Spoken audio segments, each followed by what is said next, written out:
G'day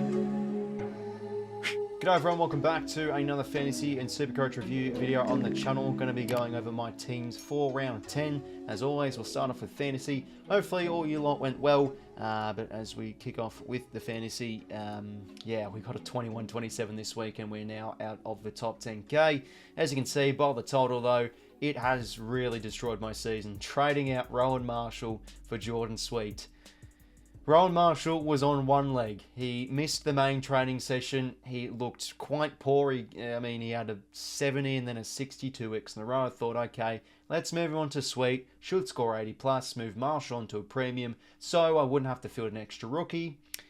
Since then, Marshall's averaged about 150. Sometimes you just get the wrong end of the stick with the old fantasy footy, but well, it is what it is. But it has really hurt my team. The annoying thing is we're sitting quite in a good area with team value, but we're outside the top 10k. So, yeah, we just had some very disappointing trades. Anyways, here are my trades though for the week. We decided to bring back in Zach Fisher with 𝐼𝐻𝐿𝐵𝐿 𝐕𝐿. He's, he's found his home across half back as well. Had back-to-back tons before we brought him in, and yeah, he went massive. Got a 121, so that's a good trade in. And also Joe Richards too, who got a 62 and is going to make some money. So the trades were good this week. We got rid of two, fattened up or bad rookies. Hall was a bad rookie and Captain was already fattened up. So yeah, we've got some good fattened up rookies now to trade out during the buys. But happy with those trades, but just can't get points on the board at the moment. No 𝐼𝐻𝐿𝐵𝐿, no Rosie this week. Jordan Sweet injured, had to bring in English, which I do not like. I wish I had Marshall, or at least Sweet playing this spot. And then I have a midfield premium playing here if I didn't have to bring in English. But because of that, we had to play Howes. Because Rosie was out, we had to play Gallagher. It's just a mess at the moment, my team. But a good positive, though, is we kept 𝐓𝐡𝐿. A lot of people traded him out, which was fair enough. He was always going to lose some money. It's a win-win, really. If you traded him, he's losing money. But if you kept him, you got a 119. He moved back into defence the second half, and yeah, just got those, got a lot of those marks and possessions, and looked pretty decent in the midfield. Like the first half, I thought he was playing quite well too. He'll really adapt to the role because he's a great player. Hayden Young, consistent as ever, got a 108. Just always around that mark every single week. He's been good. Nick Dacos in some fine form now. I think he had like 41 disposals. Was a little bit ineffective by foot, but was big in the final quarter. Set up that goal to 𝐷𝐿𝐵𝐿 for the winner. Riley Bonner continues to be probably the best starting pick I've ever had. Got a 109. Had a lot of marks this game, but let's be honest, it's just how the Saints are playing. If they were playing a much more entertaining brand and a faster brand, Riley Bonner would not be averaging 95 this year. He just gets a lot of this sideways chips and marks and etc. And then, yeah, Sam Closey will take a 63 from him, given he's a rookie, so a 60-plus score is pretty good. Yeah, disappointing with Howes. I thought he'd score maybe well, given it was against West Coast, but geez, they were under the pump a bit as they copped the upset defeat. And, yeah, not the greatest cover for 𝐼𝐻𝐿𝐵𝐿, but it was the best we could have done. Midfield now, Jordan Dawson. I'm very happy with the 117, given how bad the midfielders were this week. Walsh got tagged. Merritt had a down game. Butters was like on 50 halfway through the third quarter, but brought it back. Yeah, there's a few low-scoring mids this week, but happy with that with the 117 from Dawson. Got really involved again. Had another massive final quarter. Nick Martin with a 95, but he's been so consistent this year in terms of fantasy scoring, just at that half-back role. He did swing forward though later in the game, which did hurt him a little bit, but no, gets a stack of it, so he'll be fine. Just a little bit of a down game. Still though, a concern. Looks like we're just going to be having to cop the inconsistent steal once again, just like last year. He'll get a 131 week and then a 70 the next week. He looked nowhere near it, and honestly, I'll take a 77 given how deplorable he was.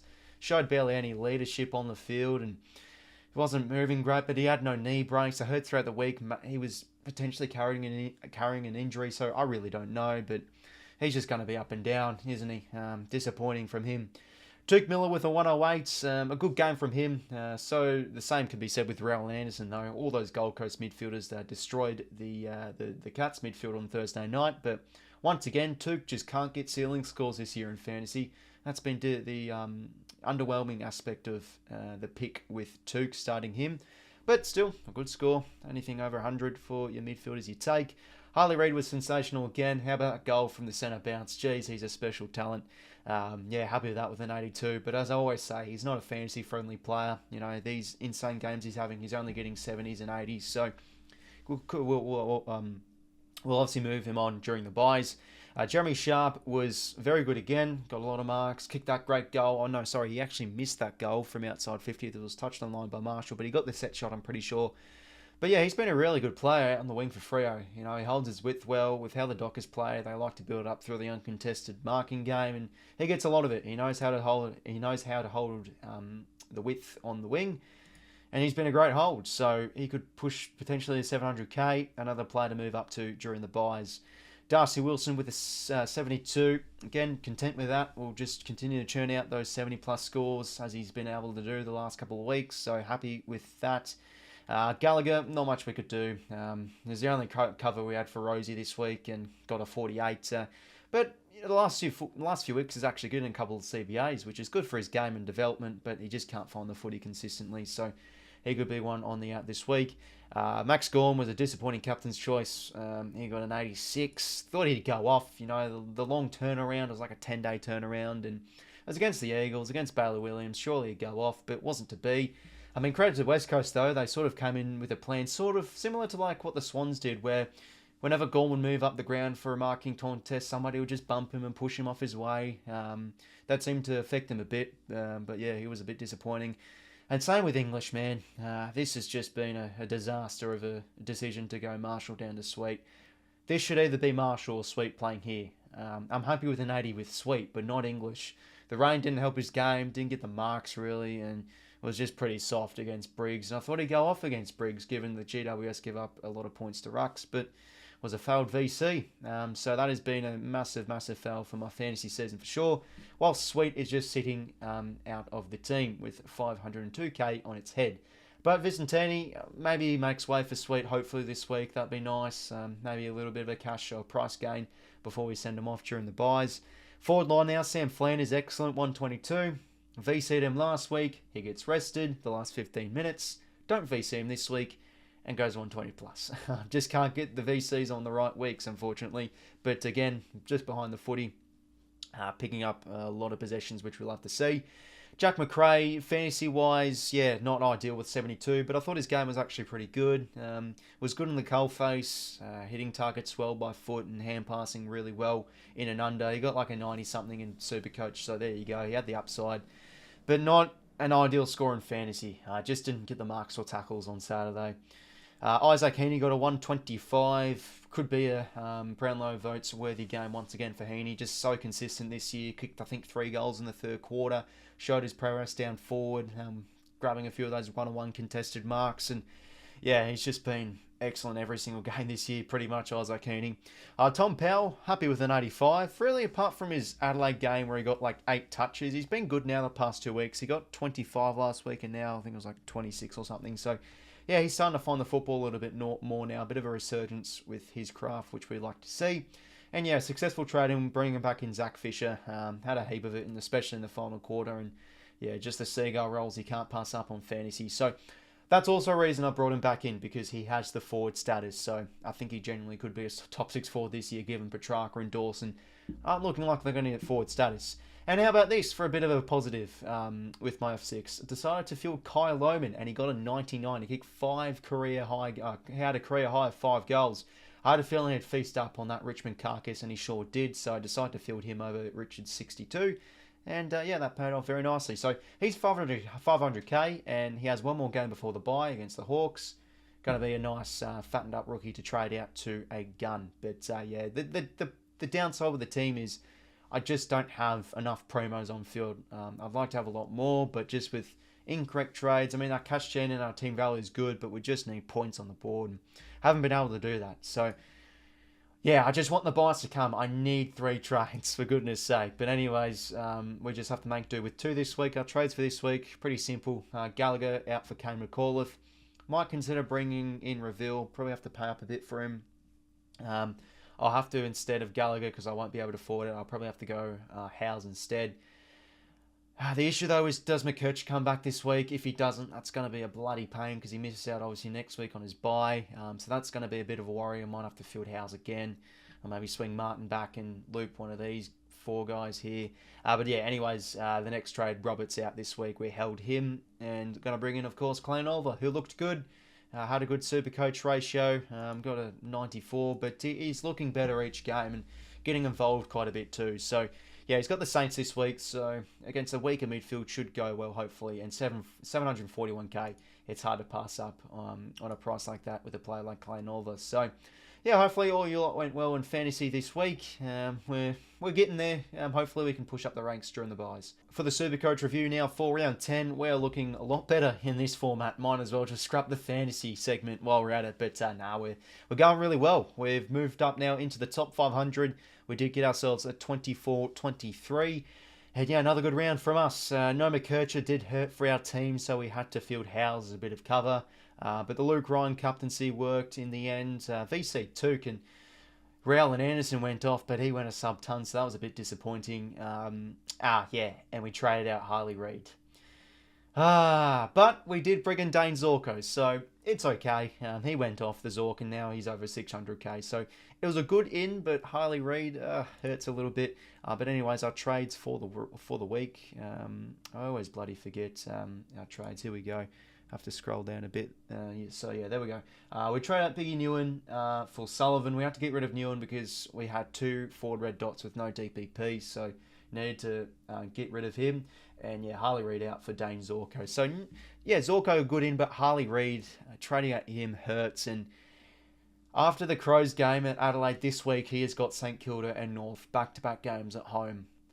I'm considering bringing him back during the buys, honestly. But we'll have a think about it. Anyways, let's go through the team. So yeah, Luke Ryan, captain him, which is good. 122, got a lot of points late, which we love to see. Yeah, as we always say, just a bit of a cheat code with the SuperCoach scoring. You love to see it. Nick Dacos got a 105, but yeah, really ineffective by foot, hurt his score. This probably could have been a 150 because he had a stack of it. But we still had a big final quarter. Of course, was part of that match winner with the pass 2 to go late. Dan Houston was epic, kicked 3 goals, love to see it. Yeah, his foot skills were great. Was tackling, he had a lot of tackles too, and yeah, got quite a bit of contested footy too, whilst Port were under the pump. Sheasel with a 117, we'll have to see it as a holder, and hopefully he plays more patches of footy behind the ball, because that's of course where he gets his bulk points. But he was over 50 at half time, so I think because of the talented player he is, he should get better when adapting more into that midfield role. Rolly Bonner with another ton, which is very good. He's now at 450k. So, yeah, what a cash cow he's been, and he's now starting to put up some good scores for us. Will be a good stepping stone to perhaps a Nick Martin type. The big issue with the team, though, is no 𝐼𝐴, and I'm having to field Howes with the 53. This really should be 𝐼𝐴 getting hundreds every week, because look at Zach Fisher, for example. He went off. So that hurts. That really does hurt with 𝐼𝐴 injured. Midfield now, Zach Butters had a 4th quarter for the ages, had like 16 disposals, a lot of clearances, and yeah, got a massive score in the end of 127. Happy with that, given how mediocre the midfield was this week. Bontempelli with a 93, again, was just under the weather a little bit. Was able to score a bit better in the second half, though. It was just a very, very... it was just an ugly fantasy and SuperCoach game, that one on Saturday. You know, the wet... A lot of repeat stoppages, just very inaccurate stuff from the Dogs to kick like 9 goals, 22 or something. So, yeah, it is what it is with Bonnie still being a bit of an underwhelming pick in the end, but he's still, you know, a star. He'll bounce back. Jordan Dawson with a 107. Again, a massive final quarter, saves his bacon. He was on like 60 points at 3/4 time and then had a bunch of contested intercept marks and got up to over a ton. So, happy with that. Tuke Miller was a little bit hard done by, I think, by champion data. Matt Real and Anderson went off whilst Tuke. Probably a bit of clangers hurt his score, but that's why I VC'd him, because I was expecting Gold Coast to obliterate the Cats midfield, and they sure did, but he didn't go off. But Tuke's still been a good SuperCoach player this year. He'll bounce back. Bit of a down game from him. Sam Walsh was tagged this week by James Jordan. He did an epic job. Walsh couldn't get much of it, and pretty fortunate at 85. I thought he had a very ordinary game on Friday night. We'll take it. And same can be sort of said with Jack Steele with an underwhelming score. With an underwhelming performance, and getting an okay enough score. An 86 could have been a lot worse. Oliver was good, though. Nice to see. A big 124 was getting dirty in and under with a lot of contested possessions, especially in the final quarter. So, yeah, the scaling helped him quite a bit. And, yeah, we're always going to play 𝐼𝐴 here in M8, but we decided to loop, and, yeah, we won the loop game there, or the rookie roulette, with 2 points more, going with Sullivan, which you'll love to see. But, yeah, he had a good first half, Sullivan, but sort of died out in the second. Yeah, 𝐼𝙗𝐿𝐼's probably good to go now. What's his break even? 31, so maybe we could keep him for another week. The thing with 𝐼𝙗 is he's always capable of getting like a ton here or there, so yeah, obviously beware if you do want to trade him out. Graham, unfortunately, didn't play this week. Could he play this week against the Blues? Who knows? And then moving on to the rucks, we had Max Gawn get a 109. Just under the weather the last few weeks. He hasn't been at his absolute peak in terms of fantasy and SuperCoach scoring. But again, had a big fourth quarter, so another ton from Big Gawn. You got to be content with that. But probably not happy if you did captain him. Brodie Grundy was good again, 117. Ground level work was fantastic. It was a good battle against Pitnet. I think Pitnet had like 12 clearances or something, so it was a really good battle. But the tackles, the repeat efforts from Grundy were very good, and his head out work in the third quarter especially was outstanding. Head out to row bottom, and he gets the clearance. That was just on repeat the whole third term. And Jordan Sweets is a frustrating one. I need him to play. My cash gen at the moment is killing me. I need him to play because we're going to have a bit of issues throughout the buys with trading out fatten up rookies because we don't have many. For the forward line now, Isaac Heaney, as we always know, very consistent, 121. Good trading this week with Dane Zorko. I probably should have captained him, to be honest. I knew he was going to go off against Richmond. Looking at that fixture, I'm like, I need him in. Absolutely, he is a must-have, and was good because he had a low break-even. And how much did he go up this week? 50k. That's just that's dirty stuff, and he's over 600k now. So yeah, he was a good trade in. Flanders again, just putting up the consistent numbers week in, week out. 127, good behind the footy. McRae, as I said in the fantasy segment, I thought he played well, and there you go, got a 92 in SuperCoach. So yeah, happy with that, and that's probably what I expect him to average throughout the rest of this season, probably around the 80s or 90s with him.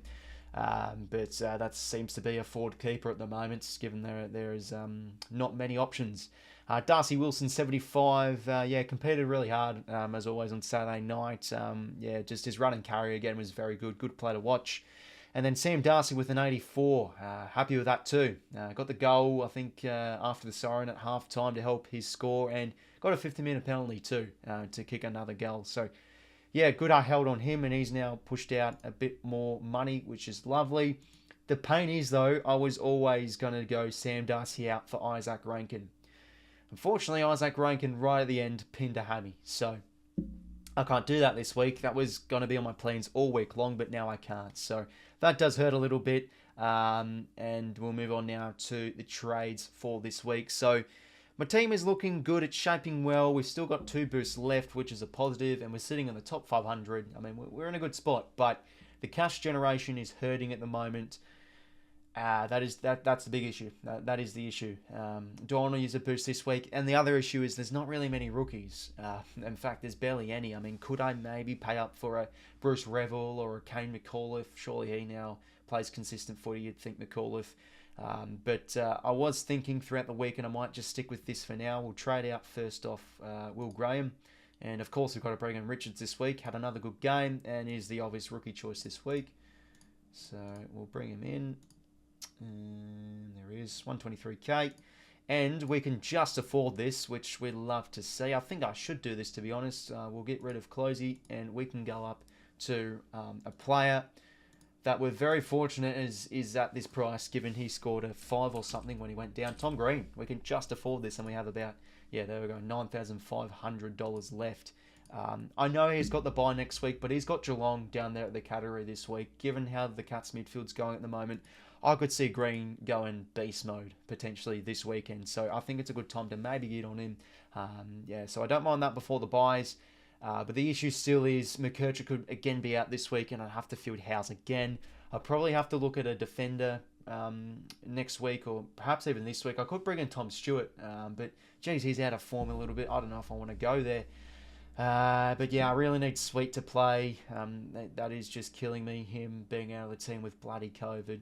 Garcia had a very good game in the VFL, so surely he could come back in the team. But yeah, I mean, dead rookie, and dead rookie. We've got 3 at the moment, so that's not helping our cause. But we're sitting in a good spot, though. So, bloody happy that we're in the top 500. Okay, let's have a quick look at my league leaderboard updates. We'll start off with SuperCoach, and have a look at that. I'm actually currently coming first in my own league. How about that? We'll have a look at the second best ranked team, though. Trells Hacks, he continues to looks like he's scoring pretty well. Now, remember, this guy was ahead of me, but unfortunately he's slipping down the ranks a little bit, but sitting in the top 1,000, that is always good to see. Captain Gordon always VC'd Ryan, so he lost a bit of points there. But yeah, bloody Crouch. Anti-potting this guy has been a pain all year long. Fife was disappointing. 𝐼𝐻𝐿𝐼𝐻, a bit of a basement score. He copped the Jones 8. Now, that's a harsh one. I mean, for my own sake, good thing I avoided him. Midfield's looking pretty good, though. Green down game, Walsh down game, Merritt down game, though that doesn't help his cause. But his defence line looking pretty good. He held 𝐼𝐻𝐿𝐼𝐻, which is good to see. But hopefully, 𝐻𝐻𝐿𝐼𝐻 can maintain his spot in the top 1,000. And as for the highest points scored this week, do we have any big scorers? Fun picks only. Geez, he's been putting out some big scores here and there. He's always been in this category. He's just outside the top 2,000, 25.46 he got this week. Captain Butters, well, geez, he would have been panicking the first 3 quarters. Tom Stewart's letting him down a little bit. He brought in Fisher this week. That's a very nice trade in. Jaden Short's just struggling this year. Doesn't look like the primo pick he was a few years ago. Hopefully he can get a bounce back for his cause. Luke Jackson was massive with no Shaun Dux. I mean, both the rucks went massive on Saturday night. Marshall was big as well. Holding on to Tom Powell turned out to be a good choice for him with a 90. Isaac Rankin was fantastic. Shame for him, though, he's going to be out with that hamstring. Doesn't have 𝐼𝐻𝐿𝐼𝐻, which is interesting. Maybe he could potentially sideways ranking up to 𝐻𝐿𝐼𝐻. That could be a potential choice. But yeah, very nice week from Fun Picks Only. We'll now have a look at my fantasy league, and oh, how about this? This is actually a person I know from school. Jack Steele's Sex Appeal is topping my league at the moment. He's having a ripper last couple of weeks. Holding Marshall turned out to be a great decision as I traded him out and he held him. So yeah, he's in the top 500, so hopefully he can push towards a hat. He's sitting in a very good spot. 23.13 he got this week, which is lovely to see. He VC'd Marshall. If you VC'd Marshall this week in fantasy, you're always going to be on for a good round. Sinclair was great for him. Yeah, very consistent scoring there in the defence line. Petrarca has been a little bit out of form, though. Oliver was good. Sharp was good for him. Butters, massive last quarter. Strong's got a couple, like 100 scores the last couple of weeks, so hopefully he can come down. Merritt was also alongside Walsh. A few of those plays that were underwhelming, so they're targets for the bye. But forward line was pretty good for him too. Tom Powell, Harley Reid, Wilson, putting respectable scores, and Handy and Flanders going off. So yeah, Jack Steele's Sex Appeal is in a very good spot. So everyone, there is my team review for Fantasy and SuperCoach for round 10. As always, let me know how you lot are going down below in the comments. Love to hear your people's thoughts on who you're bringing in this week. I'm always happy to answer some people's questions. I might not be the expert, but always willing to maybe help out and give my advice. But yeah, hopefully you enjoy, everybody, and until next time, I will talk to you later. See you later, fellas.